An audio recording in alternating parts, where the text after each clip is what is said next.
আমি mob justice বলি না, মব ভায়োলেন্স। একেবারে এক ধরনের সন্ত্রাস করার মতো কোনো একটা মানুষের প্রতি, প্রতিষ্ঠানের প্রতি আবার বিক্ষোভ, আমাদের কারো কারো বিক্ষোভ, লোক জড়ো করছে, জনতা তৈরি করছে, মব তৈরি করছে, হামলা করছে, এরকম হতে পারে না। আমরা আইনের শাসনের জন্য লড়াই করি, আইন প্রতিষ্ঠা করতে হবে, আইনের শাসন প্রতিষ্ঠা করতে হবে, বিচার প্রতিষ্ঠা করতে হবে।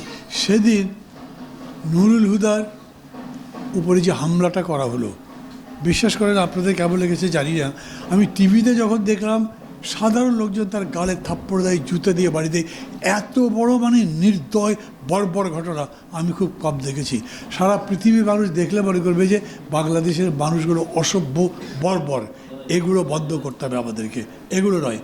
আমি মনে করি নুরুল হুদা এত বড় অপরাধ করেছে যে তার সর্বোচ্চ শাস্তি হতে পারে, বিচার করে সেই শাস্তি দেন। কিন্তু এরকম করে জনগণের নামে হই হই করে হুজুগের উপরে যে কোনো কারো গায়ে হাত তোলা হলে একসময় নিরীহ মানুষগুলো পর্যন্ত পরিদস্ত হবে, হেনস্থ হবে, অপমান হবে। এটা যত তাড়াতাড়ি সম্ভব বন্ধ হওয়া উচিত। বাংলাদেশে একটা অদ্ভুত জিনিস কি জানেন, মানুষ ক্ষমতায় ছিল, আওয়ামী লীগ পছন্দ করতো না। আওয়ামী লীগ এখন চলে গেছে, পালিয়ে গেছে, নাই, আছে কে? বিএনপি। মজার ব্যাপার হলো বিএনপি ছাড়া ওই অর্থে কোনো দল এখন আর নাই যারা নির্বাচনে প্রতিদ্বন্দ্বিতা করতে পারে, বড় কিছু করে। কিন্তু মানুষ বিএনপির উপরে আস্থা রাখে না। এই 10 মাসে বিএনপি যা যা করেছে এগুলো মানুষের পছন্দ হয়নি, কিন্তু মানুষ করবেই বা কি, আর কাকে দেবে, আর কোন দল আছে যে জিতবে?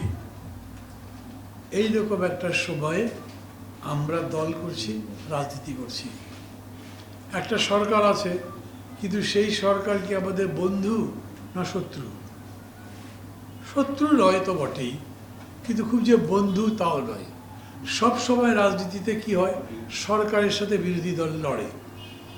এখানে এইটা হয়নি। আর এটা তো বাস্তব যে 6 মাস পরে ডক্টর ইউনূসের সরকারের কোনো অস্তিত্বই থাকবে না। তোর বিরুদ্ধে কি লড়বেন? তাহলে লড়বেন কিসের জন্যে? এই যে দলটা করছি, দলটা কেন করছি? আমার স্বপ্ন কি? নাগরিক ঐক্যের স্বপ্ন কি?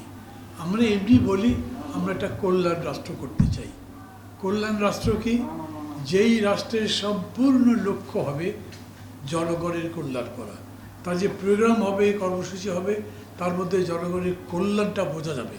যে বাজেট দেওয়া হবে, সেই বাজেটের প্রত্যেকটা বরাদ্দ তার বাস্তবায়ন হবে জনগণের কল্যাণের জন্য। এগুলো আমরা আরও পরে বিস্তারিত দেখতে পারব। আমরা এইরকম একটা রাষ্ট্র করতে চাই, এবং এরকম একটা রাষ্ট্র করতে হলে দলটা হতে হবে, দলের নেতাকর্মীরা হতে হবে যারা ভাববে জনগণের জন্যে, নিজের জন্যে না। আওয়ামী লীগের নেতাকর্মীরা দল জনগণের জন্য ভাবে না নিজের জন্য ভাবে? বিএনপির নেতাকর্মীরা জনগণের জন্য ভাবে নাকি নিজের জন্য ভাবে? একটা বিরাট টাস্ক। রাজনৈতিক কর্মীরা হবে নিবেদিত জনগণের জন্যে।